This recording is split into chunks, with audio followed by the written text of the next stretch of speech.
Morning dear students. അപ്പോൾ നമ്മൾ ഇന്നത്തെ ക്ലാസ്സിൽ ഈ വീഡിയോയിൽ നമ്മൾ പഠിക്കാൻ പോകുന്നത് ലെവൽസ് ഓഫ് ഓർഗനൈസേഷൻ ആണ് പഠിക്കാൻ പോകുന്നത്. അവർ എർത്ത് നമ്മുടെ ഭൂമി എടുത്തു കഴിഞ്ഞാൽ അതിൽ ഹ്യൂജ് ബയോഡൈവേഴ്സിറ്റി ആണുള്ളത് അല്ലേ. എണ്ണിയാൽ ഒടുങ്ങാത്ത, കണ്ണുകൊണ്ട് കണ്ടാൽ തീരാത്ത അത്രയ്ക്ക് ബയോഡൈവേഴ്സിറ്റി എവിടെ ഉണ്ട്? നമ്മുടെ എർത്തിലുണ്ട്. അപ്പോൾ ആ ബയോഡൈവേഴ്സിറ്റി എന്ന് പറയുന്ന ഈ ടേം ആരാണ്? അങ്ങനെ ഒരു ടേം ആദ്യമായിട്ട് പറഞ്ഞത്, കോയിൻ ചെയ്തത് ആരാ? E.O. വിൽസൺ, ഒരു എന്റമോളജിസ്റ്റ് ആണ്. എന്നാണ്? 1986. അപ്പോൾ എന്റമോളജിസ്റ്റ് എന്ന് പറയുമ്പോഴത്തേക്ക് ഇൻസെക്ട്സിനെ കുറിച്ച് പഠിക്കുന്ന സയന്റിസ്റ്റ് ആണ് എന്റമോളജിസ്റ്റ്. അപ്പോ ഇദ്ദേഹം ബയോഡൈവേഴ്സിറ്റി എന്ന് പറഞ്ഞ പേര് കൊടുത്തപ്പോഴത്തേക്ക് വേറൊരു സയന്റിസ്റ്റ് ബയോളജിക്കൽ ഡൈവേഴ്സിറ്റി എന്ന് പറയുന്ന ടേം കൊടുത്തു. അതാരാണ്? തോമസ് ലോവ്ജോയ്. പേര് വളരെ ഇൻട്രസ്റ്റിംഗ് ആണ് അല്ലേ, നമുക്ക് ഓർത്തിരിക്കാനൊക്കെ എളുപ്പമുണ്ട്. തോമസ് ലോവ്ജോയ്, 1980. ഇപ്പൊ ടേമില് എന്താണ് നമ്മളെല്ലാം മലയാളത്തിൽ പിരിച്ചെഴുതുക എന്നൊക്കെ പറയുന്നത് പോലെ ഇത് ബയോഡൈവേഴ്സിറ്റി, അത് ബയോളജിക്കൽ പ്ലസ് ഡൈവേഴ്സിറ്റി എന്ന് എഴുതുന്ന കണക്ക്. അത്രയേ ഉള്ളൂ, കാര്യം ഒന്ന് തന്നെയാണ്, വെറുതെ രണ്ട് ഡിഫറെന്റ് ടേംസ് കൊടുത്തു എന്നുള്ളതേ ഉള്ളൂ. ഓക്കെ, അപ്പൊ നമുക്ക് ഈ ലെവൽസ് ഓഫ് ഓർഗനൈസേഷനിലോട്ട് പോകുന്നതിന് മുമ്പ് കിങ്ഡം അനിമേലിയയുടെ സെയിലിൻ ഫീച്ചേഴ്സ് ജസ്റ്റ് ഒന്ന് കാണാം. പലതും നിങ്ങൾക്ക് അറിയാവുന്നതാണേ. മൾട്ടി സെല്ലുലാർ ആണ് അനിമേലിയയിലെ വരുന്ന മെമ്പേഴ്സ് എല്ലാം. മൾട്ടി സെല്ലുലാർ എന്താണെന്ന് പറഞ്ഞാൽ അറിയാലോ. ബോഡിക്ക് ഒരു ഡെഫിനിറ്റ് സിമെട്രി ഉണ്ട്, ഒരു ഫോം, ഒരു ഷേപ്പ് കാര്യങ്ങളെല്ലാം ഉണ്ട് അനിമൽ കിങ്ഡത്തിൽ വരുന്ന ഓർഗാനിസംസിന് എല്ലാം. ദേ ആർ ഓൾ മോട്ടൈലാണ്. ഒരിടത്തു നിന്ന് മറ്റൊരിടത്തേക്ക് ഇവർക്ക് മൂവ് ചെയ്യാൻ പറ്റും. ഈ അനിമൽ സെൽസിനെ എന്തില്ല? പ്ലാന്റ് സെൽസുമായിട്ട് കമ്പയർ ചെയ്യുമ്പം സെൽ വാൾ ഇല്ല, പ്ലാസ്റ്റിഡ്സും ഇല്ല. സെൽ വാളും ഇല്ല, പ്ലാസ്റ്റിഡ്സും ഇല്ല. അപ്പം ഇവരുടെ ഗ്രേഡ്സ് ഓഫ് ഓർഗനൈസേഷൻ നോക്കിക്കഴിഞ്ഞാൽ സ്പോഞ്ചസ് എടുത്തു കഴിഞ്ഞാൽ സെല്ലുലാർ ലെവൽ, അതാണ് നമ്മുടെ ടോപ്പിക്. നമ്മൾ ഇങ്ങോട്ട് വരുവാണ് കേട്ടോ. അപ്പം സെല്ലുലാർ ലെവൽ ഓഫ് ഓർഗനൈസേഷൻ ആണ് സ്പോഞ്ചസ് എടുത്തു കഴിഞ്ഞാൽ. ടിഷ്യൂ ഗ്രേഡ് ഓഫ് ഓർഗനൈസേഷൻ ആണ് നിഡേറിയൻസ് എടുത്തു കഴിഞ്ഞാൽ. ഓർഗൻ ലെവലാണ് ട്രിപ്ലോബ്ലാസ്റ്റിക് ഓർഗാനിസം, പ്ലാറ്റി ഹെൽമൻസ് ഫോണൊക്കെ ഉള്ള അവിടെയാണ് അത് തുടങ്ങുന്നത്, ഓർഗൻ ഗ്രേഡ് കേട്ടോ. പിന്നെ അത് കഴിഞ്ഞിട്ട് പിന്നെ എന്താണ് ഓർഗൻ സിസ്റ്റം, ഓർഗനൈസമൽ ഒക്കെ വരും. എന്തായാലും അനിമൽസിന്റെ കേസിൽ അവരുടെ വളർച്ച എന്ന് പറയുന്നത് ഇറ്റ് ഈസ് ഡിറ്റർമിൻഡ് അല്ലെ. ഒരു ഏജ് എത്തിക്കഴിഞ്ഞാൽ, ഒരു ലൈഫിന്റെ ഒരു പോയിന്റ് ഓഫ് ടൈം എത്തിക്കഴിയുമ്പോഴത്തേക്ക് അത് അവിടെ നിൽക്കും. നമുക്കൊക്കെ അല്ലേ, നമുക്കൊരു ഏജിൽ എത്തിക്കഴിഞ്ഞാൽ നമുക്ക് ഹൈറ്റ് വെക്കുന്നത് അതൊക്കെ നിൽക്കത്തില്ലേ. അതേപോലെ തന്നെ നമ്മുടെ ഗ്രോത്ത് എന്ന് പറയുന്നത് പ്രൊപ്പോർഷണാലിറ്റി അനുസരിച്ചിട്ടാണ്, പ്രൊപ്പോർഷണലിയാണ്. പ്രൊപ്പോർഷണലി എന്ന് പറഞ്ഞു കഴിഞ്ഞാൽ എന്തോ മനസ്സിലാക്കുന്നേ? നമുക്കൊരു പ്രൊപ്പോർഷൻ ഉണ്ട്. മുഖത്തിനൊത്ത മൂക്ക്, അല്ലാതെ മൂക്ക് ഇങ്ങനെ വളർന്നുകൊണ്ടെങ്കിരിക്കുമെന്ന് എങ്ങനെ ഇരിക്കും അല്ലേ? തുമ്പിക്കൈ പോണൊക്കെ പോവും. അതേപോണൊക്കെ കയ്യ് അല്ല ചെവി, മുഖമൊക്കെ ഇങ്ങനെ ഇരുന്നിട്ട് ചെവി മാത്രം വളർന്നുകൊണ്ടിരിക്കുക. അങ്ങനെയല്ലല്ലോ നമ്മുടെ ഗ്രോത്ത്. ഒരു പ്രൊപ്പോർഷൻ ആയിട്ട്, അല്ലെങ്കിൽ അതൊരു അബ്നോർമാലിറ്റി ആവും. അപ്പോൾ നമ്മളുടെ അനിമൽസിന്റെ കേസിൽ ഒരു ഇത് ഡിറ്റർമിൻഡ് ആണ്, ലിമിറ്റഡ് ആണ്. അതുകൊണ്ട് ഒരു പ്രൊപ്പോർഷൻ ഉണ്ടായിരിക്കും അതിന്റെ ഗ്രോത്തിന് with respect to all parts of the body. ഇനി അനിമൽസ് പൊതുവെ ഹെറ്ററോട്രോഫിക് ആണ്. ഹെറ്ററോട്രോഫിക് എന്ന് പറഞ്ഞു കഴിഞ്ഞാൽ എന്താണ്? നമ്മളുടെ ഫുഡിനെ നമ്മൾ മറ്റുള്ളവരെ ആശ്രയിക്കും. അതായത് പ്ലാന്റ്സിനെ, ഓട്ടോട്രോഫിക് ആയിട്ടുള്ള ഓർഗാനിസംസിനെയാണ് മെയിൻലി നമ്മൾ നമ്മുടെ ഫുഡിന് വേണ്ടിയിട്ട് ആശ്രയിക്കുന്നു. അതുകൊണ്ട് അനിമൽസ് എല്ലാം ഹെറ്ററോട്രോഫിക് ആണ്. അനിമൽസിന് ഇറിറ്റബിലിറ്റി ഉണ്ട്, അതായത് ഒരു സ്റ്റിമുലസ് കിട്ടിക്കഴിഞ്ഞാൽ റെസ്പോണ്ട് ചെയ്യും. അതാണ് അനിമൽസിന്റെ ഒരു പ്രോപ്പർട്ടി. അപ്പൊ എന്തെങ്കിലും സ്റ്റിമുലസ് വന്നാൽ റെസ്പോണ്ട് ചെയ്തോണം, അല്ലെങ്കിൽ അനിമൽസ് ആവൂല. ഓക്കെ, ഇനി നമ്മള് അനിമൽസ് ഡിപ്ലോബ്ലാസ്റ്റിക് ആണ്. ഡിപ്ലോബ്ലാസ്റ്റിക് എന്ന് പറഞ്ഞു കഴിഞ്ഞാൽ അറിയാലോ, മോസ്റ്റ്ലി ഡിപ്ലോബ്ലാസ്റ്റിക്. ട്രിപ്ലോബ്ലാസ്റ്റിക് ഉണ്ട്. അപ്പം എന്തായാലും ഡിപ്ലോബ്ലാസ്റ്റിക് ലെവൽ എന്തായാലും കാണും. 2 ബോഡി ലേസ്, എക്ടോഡോം എൻഡോഡോം.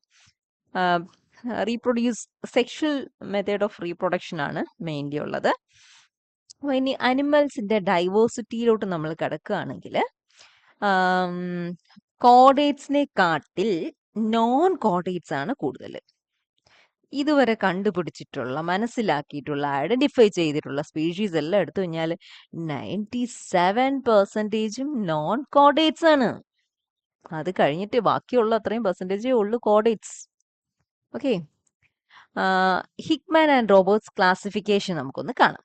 അപ്പൊ അവരുടെ പേരൊന്ന് പഠിച്ചോളൂ. Hickman and Roberts classification of animal kingdom. അതെങ്ങനെയാണ് പോകുന്നതെന്ന് നമുക്കൊന്ന് നോക്കാം. 3 സബ് കിങ്ഡംസ് ഉണ്ട്. ഇപ്പൊ കിങ്ഡം അതിന് താഴെ വരും, നമ്മൾ ടാക്സോണമി ചാപ്റ്ററിൽ കണ്ടതാണ് അല്ലേ. കിങ്ഡത്തിന്റെ അതിന്റെ അടിയിൽ വരുന്നതിനെ എന്തെന്ന് പറയാം, സബ് കിങ്ഡംസ് എന്ന് പറയാം. അപ്പം സബ് കിങ്ഡംസ് 3 ഉള്ള ഏതൊക്കെയാണ്? സബ് കിങ്ഡം മീസോസോവ, അതേപോലെ sub kingdom Parazoa, sub kingdom Eumetazoa. ഇങ്ങനെ 3 സബ് കിങ്ഡംസ് ഉണ്ട്. എവിടെ? ആനിമൽ കിങ്ഡത്തിൽ. According to who? Hickman and Roberts classification. അപ്പം ഞാനത് ജസ്റ്റ് ഒരു ഫ്ലോ ചാർട്ട് ആയിട്ട് കാണിക്കാം. ആനിമൽ കിങ്ഡം എടുക്കുകയാണെങ്കിൽ 3 സബ് കിങ്ഡംസ്, ഡിവിഷൻസ് ഉണ്ട്. ഏതൊക്കെയാണ്? മീസോസോവ, പാരാസോവ, യൂമെറ്റാസോവ. ഡിവിഷൻസ് എന്ന് പറയുന്നത് സബ് കിങ്ഡംസ് ആണ്. മീസോസോവ, പാരാസോവ, യൂമെറ്റാസോവ. ഇനി ഈ മീസോസോവ നോക്കിക്കഴിഞ്ഞാലോ, ഈ മീസോസോവയുടെ കീഴിൽ വരുന്ന ഫൈലമാണ് മീസോസോവ തന്നെ. നമുക്ക് പാരാസോവയുടെ കീഴിൽ വരുന്ന ഫൈലമാണ് ഫൈലം പോരിഫെറ, അതേപോലെ ഫൈലം പ്ലക്കോസോവ. ഫൈലം പോരിഫെറയ്ക്കകത്താണ് വരുന്നത് ഏത്? നമ്മുടെ സ്പോഞ്ചസ് വരുന്നത്. ഇനി യൂമെറ്റാസോവ എടുത്തു കഴിഞ്ഞാൽ യൂമെറ്റാസോവയ്ക്ക് 2 ബ്രാഞ്ചസ് ഉണ്ട്. ഈ ബ്രാഞ്ചസ് പിന്നെ അതിനകത്ത് വരുന്ന ഓർഗാനിസത്തിന് സിമെട്രി എങ്ങനെയാണ് എന്നുള്ളതിനെ ബേസ് ചെയ്തിട്ടാണ് 2 ബ്രാഞ്ചസ് വരുന്നത്. റേഡിയേറ്റയും ബൈലാറ്റേറിയയുമാണ് 2 ബ്രാഞ്ചസ് ഉള്ളത്. അതിനകത്ത് റേഡിയേറ്റയ്ക്കകത്ത് വരുന്ന ഫൈലമാണ്. റേഡിയേറ്റെ നമ്മൾ പിന്നെ ഫൈലം ലെവലിലോട്ട് ഡിവൈഡ് ചെയ്യുമ്പോൾ അതിനകത്ത് വരുന്നതാണ് നിഡേറിയയും ടിനോഫോറയും. അതിന്റെ എക്സാമ്പിൾസും പറഞ്ഞിട്ടുണ്ട്. നമുക്ക് ബൈലാറ്റേറിയ വരുമ്പോഴത്തേക്ക്, ബൈലാറ്റേറിയയിൽ 2 ഒരു ഇവല്യൂഷണറി ലീനിയേജ് ഉണ്ട്. അതേപോലെ ഇവല്യൂഷണറി ലീനിയേജ് എന്ന് പറയുമ്പോഴത്തേക്ക് അതിന്റെ എങ്ങനെയാണ് ഇവോൾവ് ചെയ്തത് എന്നതിനെ ബേസ് ചെയ്തിട്ടൊരു ക്ലാസിഫിക്കേഷൻ ഉണ്ട് ബൈലാറ്റേറിയയിലെ ബ്രാഞ്ചിൽ കേട്ടോ. പ്രോട്ടോസ്റ്റോമിയ ആൻഡ് ഡിറ്ററോസ്റ്റോമിയ. എന്ത് ഈ പ്രോട്ടോസ്റ്റോമിയയും ഡിറ്ററോസ്റ്റോമിയയും? അതായത് എംബ്രിയോ ഡെവലപ്പ് ചെയ്യുന്ന സമയത്ത് അതിന്റെ ബ്ലാസ്റ്റോപോർ ഉണ്ടല്ലോ, ബ്ലാസ്റ്റോപോർ മൗത്ത് ആയിട്ട് ഡെവലപ്പ് ചെയ്യുന്ന ആൾക്കാരാണ് പ്രോട്ടോസ്റ്റോമിയ. ബ്ലാസ്റ്റോപോർ എന്ന് പറഞ്ഞു കഴിഞ്ഞാൽ എന്താണ്? ഒരു എംബ്രിയോ ഡെവലപ്പ് ചെയ്യുന്നതിന്റെ ആദ്യ സ്റ്റേജിൽ ബ്ലാസ്റ്റുല സ്റ്റേജ് ആയിരിക്കും. പിന്നെ അത് ഗ്യാസ്ട്രുല എന്ന് പറയുമ്പോഴത്തെ ലേസ് ഫോം ചെയ്യും. അപ്പോൾ ലേസ് ഫോം ചെയ്യുന്ന ആ സ്റ്റേജ് വരുമ്പോൾ ഇവിടെ ഒരു ക്യാവിറ്റി ആയിരിക്കും. ക്യാവിറ്റിക്ക് ഒരു ഓപ്പണിംഗ് ഉണ്ട്. ആ ഓപ്പണിങ്ങിന്റെ പേരാണ് ബ്ലാസ്റ്റോപോർ എന്ന് പറയുന്നത്. ആ ബ്ലാസ്റ്റോപോർ ഭാവിയിൽ ഡെവലപ്പ് ചെയ്യുമ്പോൾ മൗത്ത് ആയിട്ട് ഫോം ചെയ്യുന്ന ആൾക്കാരാണ് പ്രോട്ടോസ്റ്റോമിയ. ഇനി മൗത്ത് അല്ലാതെ ഏനസ് ആയിട്ട് ഡെവലപ്പ് ചെയ്യുന്ന ആൾക്കാരെ എല്ലാവരും പിടിച്ചിട്ട് എവിടെയാണ് ഇട്ടേക്കുന്നത്? ഡിറ്ററോസ്റ്റോമിയ. ഇനി വേറൊരു ക്ലാസിഫിക്കേഷൻ ഉണ്ട് ബേസ്ഡ് ഓൺ ബോഡി ക്യാവിറ്റിയുടെ ഡെവലപ്മെന്റ്. ബോഡി ക്യാവിറ്റി എങ്ങനെ ഡെവലപ്പ് ചെയ്തു എന്നതിനനുസരിച്ചിട്ട് ബൈലാറ്റേറിയ വീണ്ടും ക്ലാസിഫൈ ചെയ്തിട്ടുണ്ട്. അത് ഏതൊക്കെയാന്ന് നോക്കി. എസീലോമേറ്റ്സ്, സ്യൂഡോസീലോമേറ്റ്സ്, യൂസീലോമേറ്റ്സ്. എസീലോമേറ്റ്സ് എന്ന് പറയുമ്പോഴത്തേക്ക് സീലോം ആബ്സെന്റ് ആയവര്. സ്യൂഡോസീലോമേറ്റ്സ് എന്ന് പറയുമ്പോഴത്തേക്ക്, സീലോം എന്ന് പറഞ്ഞാൽ എന്താ? Body cavity. ആ ബോഡി ക്യാവിറ്റി മീസോഡേമിൽ നിന്ന്, മീസോഡേം എന്താണെന്നറിയാലോ, മീസോഡേമിൽ നിന്ന് ഡെവലപ്പ് ചെയ്യുന്നവരാണ് ട്രൂ അല്ലെങ്കിൽ യൂസീലോമേറ്റ്സ്. മീസോഡേമിൽ നിന്ന് അല്ല ഡെവലപ്പ് ചെയ്തിട്ടുള്ളത് എന്നുണ്ടെങ്കിൽ അത് എന്തൊരു സീലോമേറ്റ്സ് ആയിരിക്കും? സ്യൂഡോസീലോമേറ്റ്സ് ആണ്. അപ്പൊ ബോഡി ക്യാവിറ്റിയുടെ ഡെവലപ്മെന്റ് എങ്ങനെയാണ് എന്നുള്ളതിനെ നോക്കിയിട്ട് ഈ ഒരു ഡിവിഷൻസും കൂടെ ഉണ്ട്. അപ്പൊ അതിന്റെ ഫൈലംസും പറയുന്നുണ്ട്. എസീലോമേറ്റ്സ് എന്ന് പറയുമ്പോൾ ഏതൊക്കെ വരും? ഫൈലം പ്ലാറ്റിഹെൽമിൻസും നെമോറ്റിയോ വരും. പിന്നെ സ്യൂഡോസീലോമേറ്റ്സ് പറയും ഫൈലം നിമാറ്റോഡ, നിമാറ്റോഫോറ, റോട്ടിഫെറ, ഇതെല്ലാം അതിനകത്ത് വരും. യൂസീലോമേറ്റ്സ് ഏതൊക്കെയാ? ആനിലിഡ, മൊളസ്ക, ആർത്രോപോഡ, സൈഫൻകുല, ഒണൈക്കോഫോറ, ഇതെല്ലാം അതിനകത്ത് വരും. ഇനി നമ്മൾ ലെവൽസ് ഓഫ് ഓർഗനൈസേഷനിലോട്ട് പോവുകയാണ്. ലെവൽസ് നമ്മൾ പഠിക്കുമ്പോൾ എങ്ങനെയാ? LKG, UKG അങ്ങനെ അല്ലേ? അപ്പം സിമ്പിൾ, ഏറ്റവും ബേസിക്. അതേപോലെ ഇവിടെയും ഡെവലപ്മെന്റിന്റെ കാര്യത്തിലും അങ്ങനെയാണ്. ലെവൽസ് ഓഫ് ഓർഗനൈസേഷൻ എവിടെ നിന്ന് അങ്ങോട്ടാണ്? Simplest to most complex. ഏറ്റവും സിംപ്ലസ്റ്റ് ഓഫ് ഓർഗനൈസേഷൻ ആണ് സെല്ലുലാർ ലെവൽ. പിന്നെ അത് മാറി ടിഷ്യൂ ലെവലാവും, ടിഷ്യൂ ലെവൽ മാറി ഓർഗൻ ലെവലാവും, പിന്നെ അത് ഓർഗൻ സിസ്റ്റം ലെവലാവും, പിന്നെ ഓർഗനൈസ്മൽ ലെവലും ഇത്. അപ്പൊ ഇത്രയും എത്രയാ 1 2 3 4 5 ലെവൽസും ആണ് നമ്മൾ ഇനി മനസ്സിലാക്കാൻ പോകുന്നത്. അപ്പോൾ ഓരോന്നോരോന്നായിട്ട് നമുക്ക് നോക്കാം. Cellular level of organisation. Cellular level എന്ന് പറയുമ്പോൾ അങ്ങനെയുള്ള ഓർഗാനിസത്തിൽ ഒന്നുകിൽ അവർ യൂണിസെല്ലുലാർ ആയിരിക്കും, മൾട്ടി സെല്ലുലാർ ആണെങ്കിൽ ഓരോ സെല്ലിനും ഓരോ ഫങ്ഷൻ ഉണ്ടായിരിക്കും. Each cell perform independent function. Sponges ഒരു എക്സാമ്പിൾ ആണ്. അതിൽ ഓരോ സെല്ലിനും അതിൻ്റെതായിട്ടുള്ള ഫങ്ഷൻസ് ഉണ്ട്. സെൽസ് ലൂസ്ലി അറേഞ്ച്ഡ് ആണ്. ദേ പെർഫോം ഫങ്ഷൻ ഇൻഡിപെൻഡൻ്റ്ലി, മറ്റൊന്നിനെ ഡിപ്പെൻഡ് ചെയ്യാതെ, അടുത്ത സെല്ലിനെ ഡിപ്പെൻഡ് ചെയ്യാതെയാണ് ഇത് ഫങ്ഷൻ ചെയ്യുന്നത്. അതുകൊണ്ട് സെല്ലുലാർ ലെവൽ ഓഫ് ഓർഗനൈസേഷൻ ഇത് പെർഫെക്റ്റ് ആയിട്ട് ആദ്യം നമുക്ക് കാണുന്നത് സ്പോഞ്ചസിലാണ്. ഇനി യൂണിസെല്ലുലാർ ഓർഗാനിസം ഞാൻ പറഞ്ഞില്ലേ, യൂണിസെല്ലുലാർ ഓർഗാനിസംസ് ഉണ്ട്. എൻറ്റയർ ബോഡി ആ ഒരു സിംഗിൾ സെല്ല് വെച്ചിട്ടായിരിക്കും ഉണ്ടാക്കിയിരിക്കുന്നത്. അപ്പം അങ്ങനെയുള്ള ജീവികളിലാണെങ്കിൽ കൂടി അവരുടെ സൈറ്റോപ്ലാസം ഉണ്ടല്ലോ, സൈറ്റോപ്ലാസം ചില ഓർഗനൽസ് ആയിട്ട് മോഡിഫൈ ചെയ്തിട്ട് ചില ഫങ്ഷൻസ്, ഫുഡ് എടുക്കുക, വേസ്റ്റ് റിമൂവ് ചെയ്യുക, ലൊക്കോമോഷൻ ചെയ്യുക, ഇങ്ങനെയുള്ള ഫങ്ഷൻസ് ഒക്കെ യൂണിസെല്ലുലാർ ആയിട്ടുള്ള ഓർഗാനിസം അതിന്റെ ഉള്ളിൽ സൈറ്റോപ്ലാസത്തിൽ ചില മോഡിഫിക്കേഷൻസ് പെർഫോം ചെയ്യും. യൂണിസെല്ലുലാർ ഓർഗാനിസത്തിന്റെ കേസിൽ എങ്ങനെയാണ് ഫങ്ഷൻസ് നടക്കുന്നത് എന്നാണ് ഞാൻ പറഞ്ഞത്. അപ്പം ഈ പറഞ്ഞ ഒരു കാര്യം, അതായത് യൂണിസെല്ലുലാർ ആയിട്ടുള്ള ഓർഗാനിസംസിലെ സൈറ്റോപ്ലാസം പല ഓർഗാനൽസ് മോഡിഫിക്കേഷൻസും ആയി നിന്നിട്ട് ഡിഫറെന്റ് ഫങ്ഷൻസ് പെർഫോം ചെയ്യുന്നത് എന്താണ് കാണിക്കുന്നത്? സിംപ്ലിഫൈഡ് ഡിവിഷൻ ഓഫ് ലേബർ ആണ്. Basic level of division of labour എന്താണ്? ഒരു മീൻസ് എന്താണ്, ഒരു ജോലി ഉണ്ടെങ്കിൽ അതിന്റെ പല ഭാഗങ്ങൾ, ഇപ്പം വീട്ടില് നമുക്ക് അച്ഛനൊരു ജോലി, അമ്മയ്ക്ക്, അങ്ങനെയല്ലേ ഡിവിഷൻ ഓഫ് ലേബർ. അപ്പം അങ്ങനെയുള്ള ഒരു ഫിനോമിനയുടെ ബേസിക് ലെവൽ ആണ് ഈ യൂണിസെല്ലുലാർ ഓർഗാനിസത്തിലെ സൈറ്റോപ്ലാസം പല മോഡിഫിക്കേഷൻ അറ്റൈൻ ചെയ്തിട്ട് ഡിഫറെന്റ് ഫങ്ഷൻ ചെയ്യുന്നത്. എന്തിന്റെ എക്സാമ്പിൾ? സിംപ്ലിഫൈഡ് ഡിവിഷൻ ഓഫ് ലേബറിന്റെ എക്സാമ്പിൾ. ഇനി ഈ cellular level of organization colonial ഓർഗാനിസംസിന്റെ കേസിൽ നമുക്ക് കാണാം. വോൾവോക്സ് ആണ് ഉണ്ടോ. വോൾവോക്സ് എന്ന് പറയുമ്പോൾ അതിനകത്ത് ഇതൊരു കോളണിയാണ്. കോളനിക്കകത്ത് കുട്ടി കുഞ്ഞു കുഞ്ഞു സെല്ലുകൾ കാണാൻ പറ്റും. കാണിക്കാം.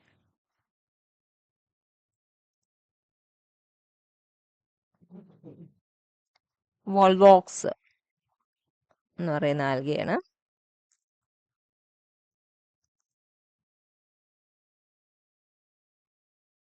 ഇതിനകത്ത് നമുക്ക് കാണാം.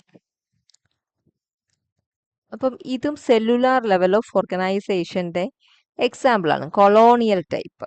കൊളോണിയൽ എന്ന് പറയുമ്പോൾ മൾട്ടി സെല്ലുലാർ ആണ്. ഒരു കോളനിയിൽ ഒരുപാട് സെല്ലുകളുണ്ട്, പക്ഷേങ്കിൽ ഓരോ സെല്ലിനും ഓരോ ഫങ്ഷൻ ആയിരിക്കും.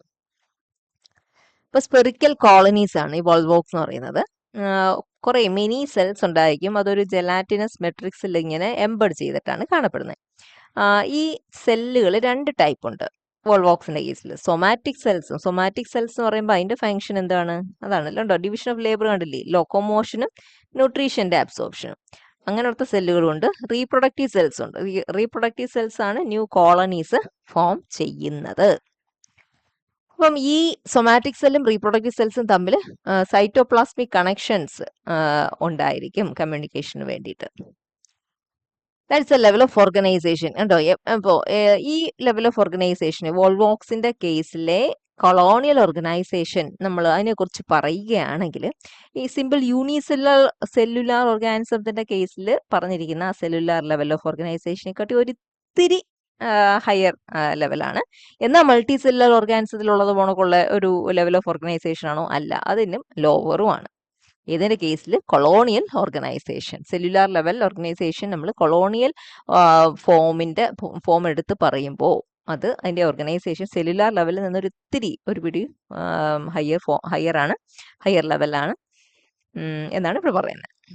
ഓക്കെ. ഈ ടിഷ്യൂ ലെവൽ ഓഫ് ഓർഗനൈസേഷൻ ആണ് പോകുന്നത്. ടിഷ്യൂ ലെവൽ എന്ന് പറയുമ്പോൾ സെല്ലുകൾ ചേർന്നിട്ട് ടിഷ്യൂ, എന്നിട്ട് അതൊരു ഫങ്ഷൻ അല്ലേ. സെല്ലുകൾ ചേർന്നിട്ട് ഒരു ടിഷ്യൂ ആവും, എന്നിട്ട് അതൊരു സ്പെസിഫിക് ഫങ്ഷൻ ചെയ്യുന്നതിനെയാണ് ടിഷ്യൂ ലെവൽ ഓഫ് ഓർഗനൈസേഷൻ എന്ന് പറയുന്നത്. അത് തന്നെ ഇവിടെ എഴുതിയിരിക്കുന്നത്. Group of similar cells work together to perform a specific function. ഉദാഹരണം epithelial tissue, muscle tissue, nervous tissue, ഇതെല്ലാം ടിഷ്യൂസിന്റെ എക്സാമ്പിൾ ആണ്.